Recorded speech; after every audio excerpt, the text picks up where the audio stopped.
장면입니다. 네, 옆 사람들에게 미리 한번 인사를 할까요? 하나님이 찾으시는 예배자 되시기를 축복합니다. 하나님이 찾으시는 예배자가 되길 축복합니다. 네, 저희가 내년부터는 저희가 함께 드리는 공 예배와 이 개인적인 예배를 하나님이 기뻐하시는 방향으로 함께 세워나가기를 계획하고 있습니다. 교회를 세워나가는 이 과정에 모든 성도들이 함께 힘써서 동참해 주시기를 바랍니다. 제가 지난주에 미리 이 설교의 구성을 말씀드렸으면 좋았을 텐데 제가 오늘 말씀을 드릴게요. 지난주는 사실 예배자의 자세, 예배 시리즈처럼 했었는데 4개 정도를 다루려고 합니다. 오늘은 영과 진리로 드리는 예배. 어, 제가 요즘에 얘기하는 표현으로는 T인가 봐요. T. MBTI로 T인가 봐요. 그래서 제가 지난 시간에는 누가 누구에게 왜 예배를 드리는지를 말씀을 드렸다면 오늘은 언제, 어디서, 어떻게 예배를 드리는지에 대해서 나눠보려고 합니다. 그리고 다음 시간에는 저희가 개인이 드리는 예배, 이것은 말씀 묵상과 함께 연결해서 나눠보려고 합니다. 그리고 마지막 4번째는 우리의 예배가 어떻게 삶으로 확장되는지를 한번 살펴보려고 합니다. 지난주에 나눈 말씀이 오늘 말씀과도 관련이 있어서 제가 조금만 요약을 해보면 모든 피조물은 하나님을 예배하기 위해서 창조되었고 그 중심에는 원래 인간이 있었는데 인간은 선악과를 먹은 이후로 그 자리를 떠나게 되었습니다. 그렇지만 그 후로도 하나님께서는 끊임없이 사람들을 부르셨고 택하셔서 하나님의 예배자로 부르셨습니다.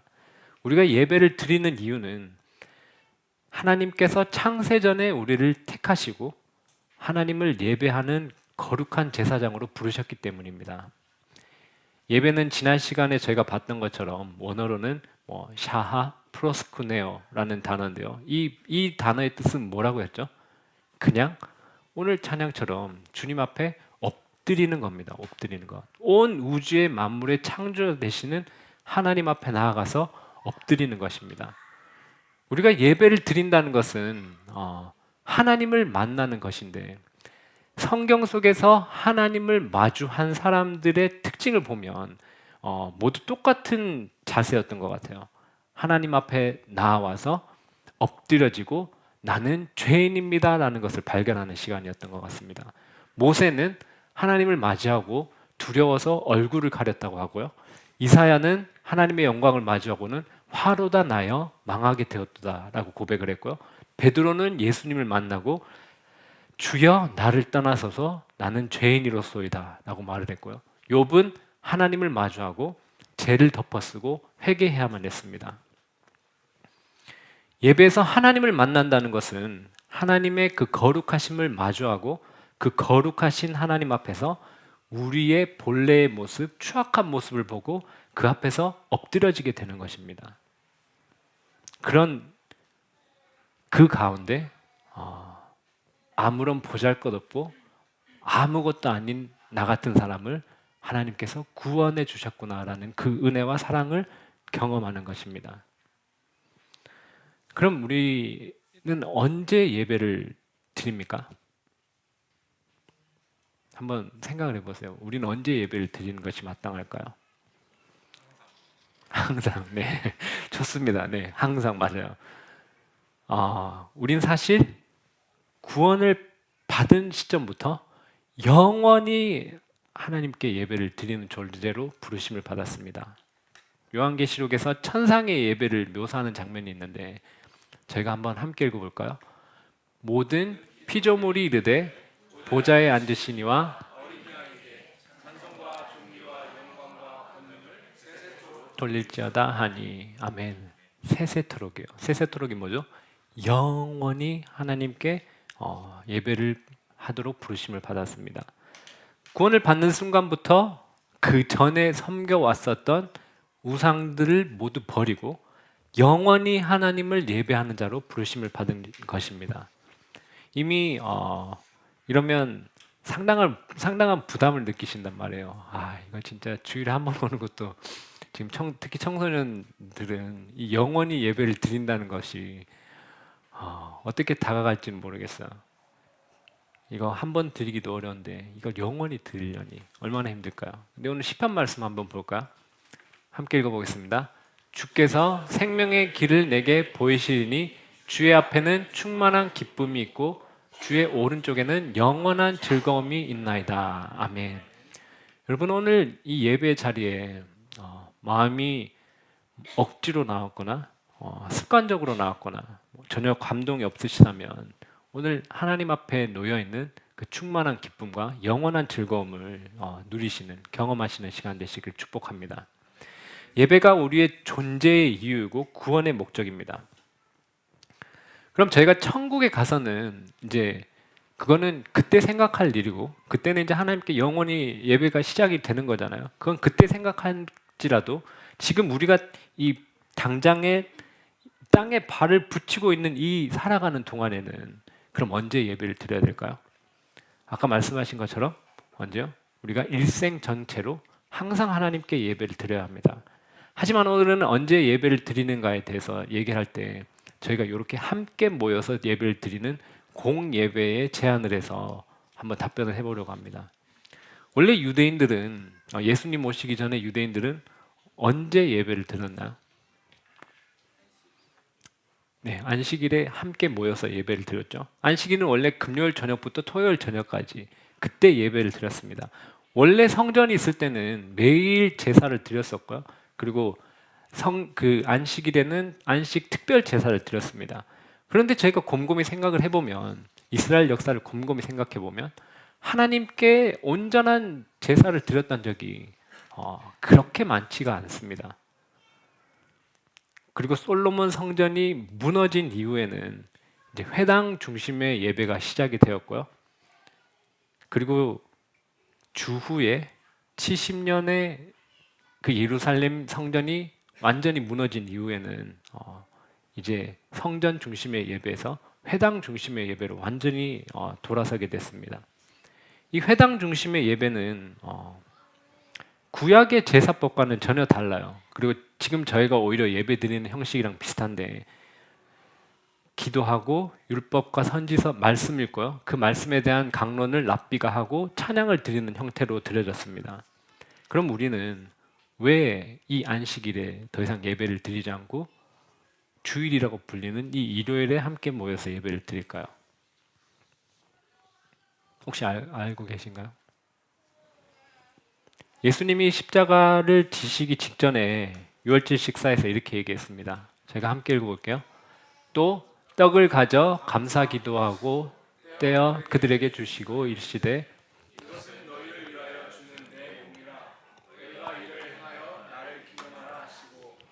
아멘. 예수님께서 십자가를 지시고 부활하시고 하나님 우편으로 가시기 전에 제자들과 식사를 하시면서 나를 기억하라고, 나를 기념하라고 얘기하셨습니다. 그래서 제자들은 예수님을 기념하기 위해서 모여서 예수님의 죽음과 십자가의 죽음과 부활을 기념했습니다. 그럼 제자들은 언제 이걸 했을까요? 언제 모여서 예수님을 기념했을까요? 근데 신약을 아무리 찾아봐도 예수님께서 언제 모여서 기념을 하라? 딱 정확히 정해주지 않으셨고요. 제자들과 사도들도 언제 모여서 예배를 드려야 된다라고 정해주시지 않으셨습니다. 그래서 사도행전에 보면 초대교회 성도들은 날마다 모이기를 힘썼는데요. 이렇게 기록합니다. 날마다 마음을 같이하여 성전에 모이기를 힘쓰고 집에서 떡을 떼며 기쁨과 순전한 마음으로 음식을 먹고 날마다 모였습니다. 그런데 이 모든 사람이 날마다 모여서 함께 예배를 드릴 수는 없잖아요. 그래서 아마 이 제자들이 그럼 우리가 언제 시간을 정하고 함께 모이는 날을 정해야겠다라고 생각을 했었던 것 같습니다. 그럼 이런 고민이 떠올랐을 때 여러분들이 만약에 제자들이었다면 언제가 좋을까요? 가장 많은 사람들이 모이는 시간. 그래서 저희가 성단 예배를 옮기기도 하고 그러잖아요. 가장 많은 사람들이 오는 시간. 그런데 이들은 그냥 임의로 많은 사람들이 오기에 좋은 날을 정한 건 아니에요. 예수님께서 언제 부활을 하셨나요? 예수님께서 안식일 후 첫날 부활하셨습니다. 그래서 예수님이 부활하신 후에 제자들에게 두 번 나타나시는 모습을 요한복음 20장에서 나오는데, 그날이 안식일 후 첫날, 즉 우리가 얘기하는 일요일, 주일이라고 부르는 일요일에 예수님께서 부활하셨고요. 초대 교회가 모였을 때를 기록하는 날도 제가 읽어드릴게요. 사도행전에 보면 그 주간의 첫날에 우리가 떡을 떼려 하여 모였더니라고 기록하고 있고, 고린도전서 16장에도 매주 첫날에 너희가 각 사람이 수입에 따라 모아두었다가 내가 갈 때에 연보를 하지 않게 하라. 그러니까 예수님께서 부활하신 것도 안식일 후 첫날 일요일이고요. 그리고 예수님께서 제자들에게 나타나신 날도 그 안식일 후 첫날 일요일이었고요. 그리고 그 제자들이 모였다고 기록하는 것도 안식일 후 첫날입니다. 그래서 초대교회 성도들은 예수님이 말씀하신 것처럼 예수님을 기억하기 위해서 주간의 첫날, 즉 일요일에 모였던 것입니다.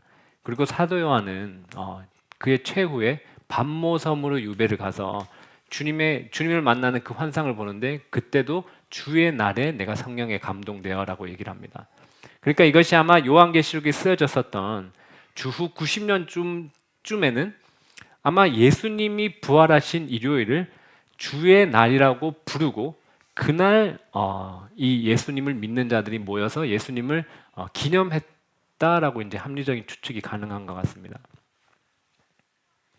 그 후에는요, 그 후에 제자들은 계속 그래서 주님이 부활하신 주일날, 일요일날 모이고 있었고요. 그 후에 또 좀 더 결정적인 것은 그 콘스탄티누스 황제가 주후 321년에 칙령을 내려서, 원래는 태양의 신의 날인데 썬데이라고 그러죠. 썬데이를 공휴일로 지정을 했습니다. 그래서 이 지정으로 인해서 모든 사람들이 일요일에 쉴 수 있게 되어서, 그게 지금 유럽에서 전 세계로 전파돼서 저희도 그 역을, 그레고리 역을 따르고 있는 것입니다. 그래서 아까 말씀했던 것처럼 예수님을 기억하기에 가장 좋은 날은 예수님께서 부활하신 주일이고, 또 거기에다가 모든 전 세계 사람들이 일요일을 공휴일로 삼고 있으니 모든 사람들이 모일 수 있기 쉽게 저희가 이 일요일에 주의 날이라고 지정해서 함께 모여서 예배를 드리는 것입니다. 저는 이게 세계에 있는 모든 사람들이 한 시간을 내어서 쉽게 모일 수 있도록 하나님께서 베푸신 은혜라고 생각을 합니다. 그러면 이건 사마리아 여인의 질문이었는데요. 우리는 어디에서 예배를 드리나요? 어디에서 예배를 드릴까요? 네.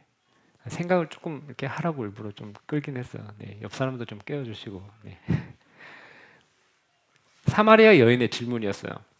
사마리아 여인이 우리 조상은 이 산에서 예배하였는데 당신들의 말은 예배할 곳이 예루살렘에 있다 하더이다, 이렇게 얘기를 했어요.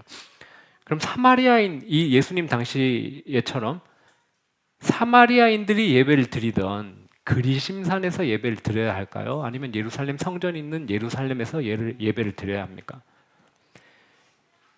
이것을 좀 알려면 사마리아인들이 어떤 사람인지 좀 설명이 필요한데, 이 사마리아인들은 여러분들 알다시피 아시리아가 북이스라엘을 멸망시키고 이주 정책을 실시했어요. 여기다가 막 다른 사람들을 막 옮겨다가 놨어요, 사마리아에다가.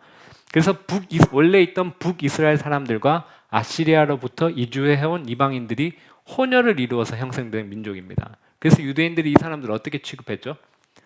뭐 잡종, 뭐 배교자, 이렇게 취급해서 상종을 하지 않았습니다. 신기술이 있답니다. 네, 이거 일어나라는 얘기예요. 주무시고 계신 분들, 상종을 하지 않았는데 이 사마리아인들이 이 우리가 들고 있는 그 당시는 구약이겠죠. 구약 전체를 정경으로 여긴 것이 아니라 모세 오경만 하나님의 말씀으로 받아들였어요. 그래서 신명기 11장 29절에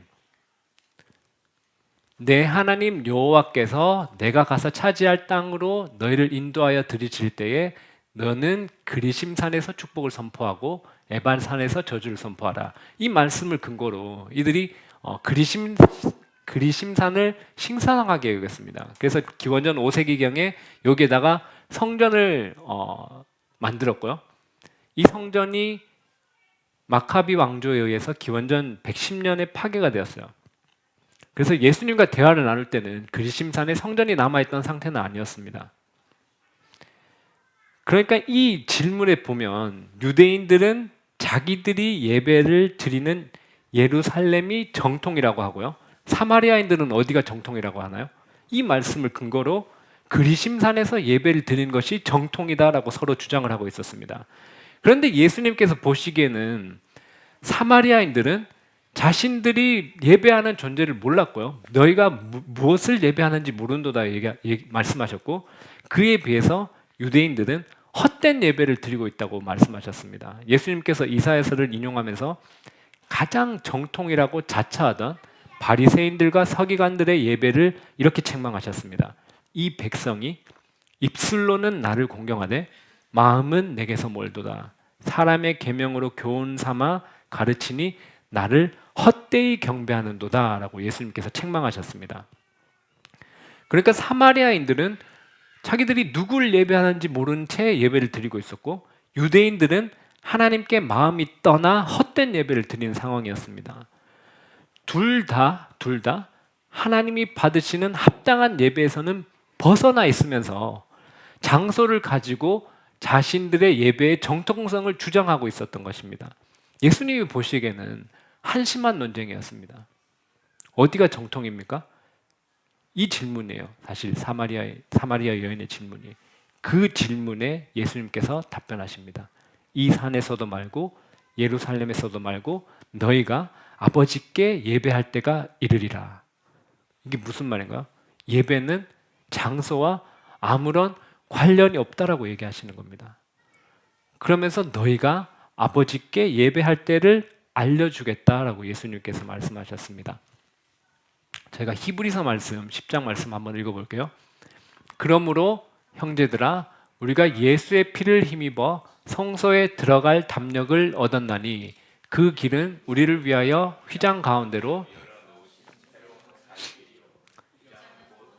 육체니라. 아멘. 바로 예수님께서 십자가에서 피를 흘려 죽으시고 성전 휘장을 찢어버리신 그때가 새로운 예배가 시작되는 그때입니다.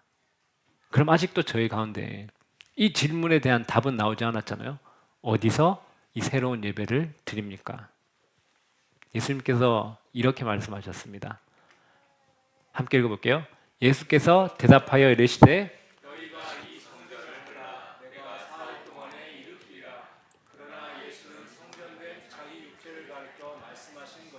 아멘. 예수님께서 자기 자신을 성전이라고 하셨고요. 이걸 허물라 내가 다시 이게 일으키리라. 예수님께서 죽으시고 부활하심으로써 이 일을 이루셨습니다. 이제 우리는 새로운 성전이 주어졌으니 그리로 나아가 하나님께 예배를 드리는 것입니다. 그럼 성전이신 예수님께 나아가서 예배를 드리는데 그 예수님은 어디 계십니까? 어디 계실까요?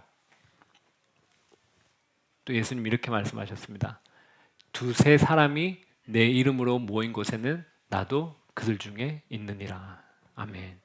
여러분 여기 예수님의 이름으로 모이신 분들 혹시 이렇게 잠깐 표시해 주실 수 있을까요? 예수님의 이름으로 오셨나요? 네, 감사합니다. 그럼 우리가 예배 드리는 곳은 어디가 되는 것입니까?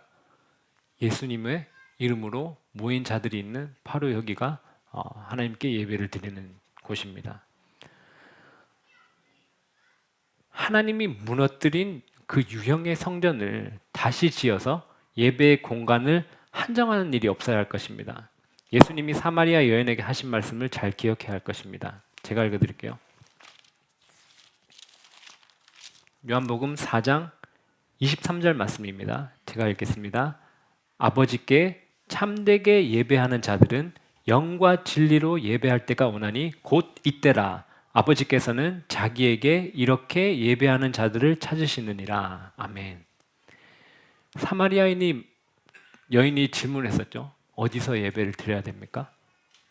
예수님의 답변입니다. 우리가 어디에 가서 예배를 드리는 것이 아니라 우리가 참되게 예배를 드릴 때에 하나님께서 우리를 찾으십니다. 하나님께서 찾으시는 우리 새뜻교회 예배 공동체가 되기를 축복합니다. 제가 사실 이걸 준비하면서 많이 고민했어요. 지금 이제 예배를 어떻게 드리는가에 대해서 얘기할 텐데 사실 이게 가장 중요했거든요. 그래서 이걸 사정상 두 갈씩으로 빼야 될까 뒤에다 그냥 놔둬야 될까 고민했는데 그냥 놔두기로 했어요. 그리고 이 시간에 그 옆에 분들 중요하니까 좀 깨우시는 시간을 네, 네. 이럴까봐 제가 앞에다 넣으려고 했거든요. 근데 흐름상 앞에다 넣을 수 없겠더라고요. 사실 예배에서 가장 중요한 것은 이거예요. 우리가 어떻게 예배를 드리는 것일까요? 예배의 요소들은 성경 여기저기에서 다 보여주긴 해요. 예배 요소들이 어떤 게 있죠? 찬양, 기도, 말씀, 성도의 교제, 헌금, 성찬, 세례 다 요소들이 나와요. 그런데 신약 어디에도 이러한 요소들이 어떻게 배치되어서 얼마만큼의 길이로 해야 된다는 것을 보여주는 정확한 지침은 없습니다. 그런데 제가 좀 갸우뚱하게 돼요. 왜냐하면 구약에서는요, 이 제사에 관한 것을 정말 너무 디테일하다 싶을 만큼 정확하게 보여주거든요. 번제는 이렇게 드려야 되고, 내가 정결하기 위해서는 이렇게 해야 되고, 이 너무 디테일하게 알려주시잖아요. 그런데 신약에서의 예배에 관해서는 전혀 나와 있지가 않아요. 그저 요소들만 보여줄 뿐입니다. 아마 이 예배 이걸 저희가 통해서 볼 수 있는 것은 아마 이 예배의 요소만 들어간다면 그 형태는 좀 자유롭게 할 수 있도록 허용하신 것 같습니다. 만약에 이게 너무 중요했더라면 제자들이나 이 사도들이 여기에 대한 언급을 했을 텐데 예배는 이러한 순서로 이렇게 드려야 된다는 것이 전혀 없습니다. 그래서 예수님 오신 이후에 우리에게 가장 명확하게 예배에 대해서 제시된 지침사항은 요한복음 4장 24절에 나와 있는 영과 진리로 예배할지니라 입니다. 여러분이 영과 진리로 예배를 드린다는 것은 어떻게 드리는 것일까요?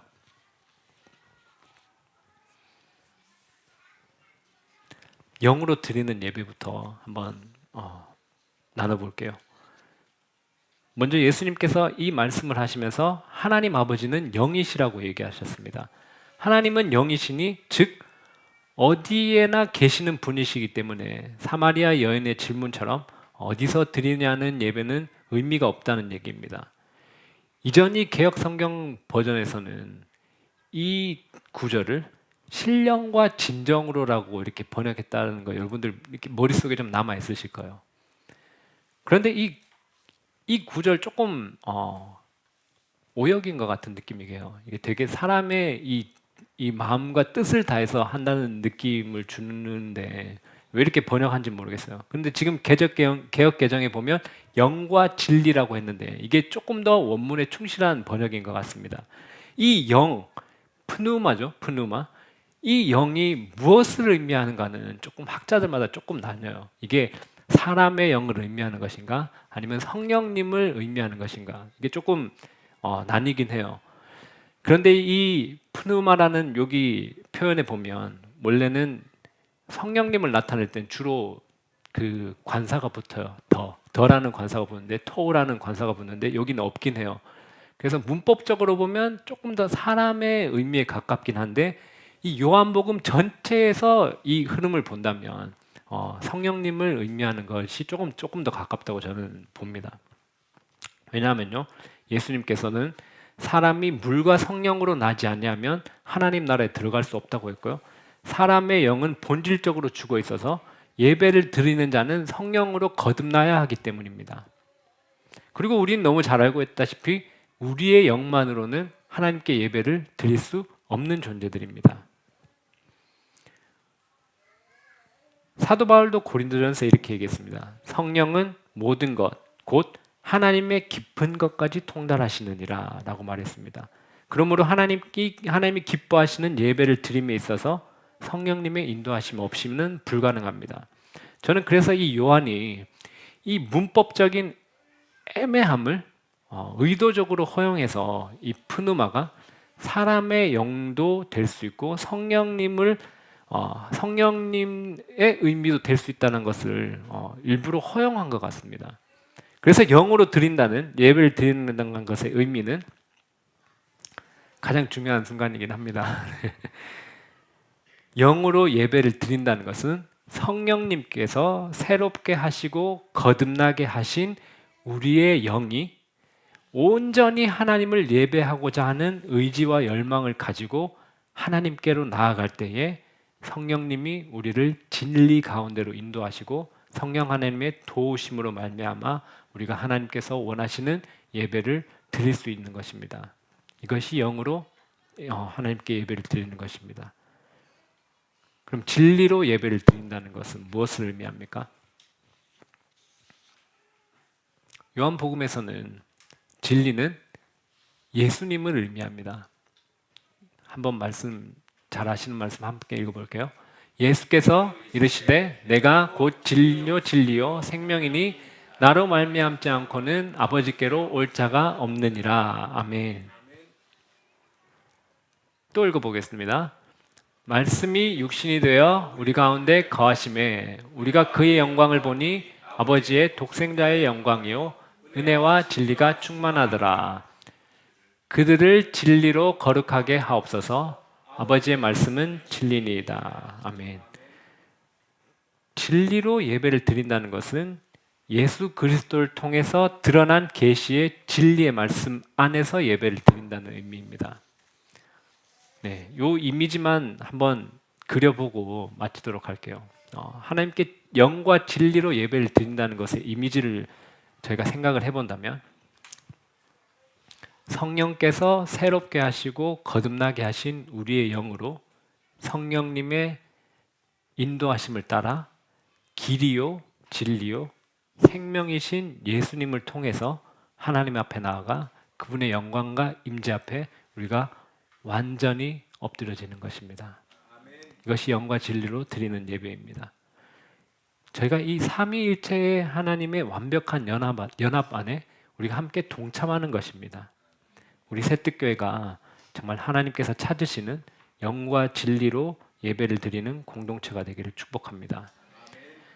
저희 함께 찬양을 드리고 함께 기도하겠습니다.